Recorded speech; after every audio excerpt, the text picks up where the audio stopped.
Got a non-responsive keypad. On-off works.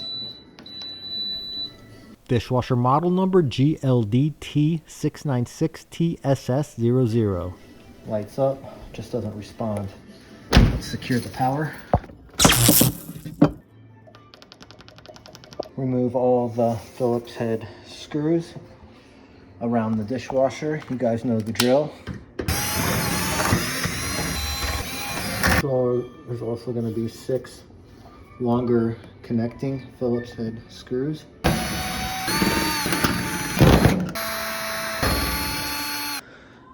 Need to undo the latch screws to get to the keypad.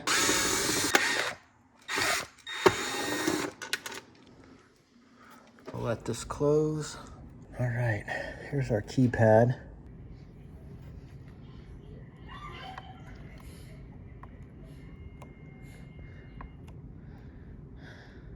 This button is just, it's stuck. It's not popping out.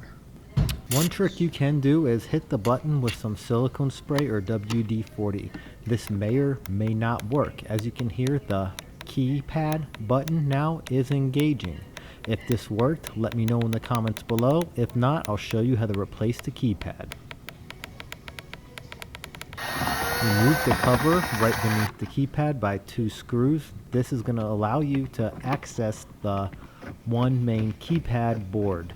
This is held in by 2 screws. I pry up these connectors on the control board, then move over to the next keypad, which is also held in by a couple of PH1 screws.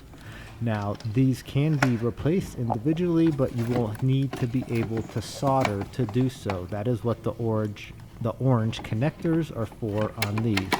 So you will have to replace the whole assembly if you order it from a parts store. Here is our new keypads with the wires connected. We are just gonna put these back together like we did the new ones. Everything back together.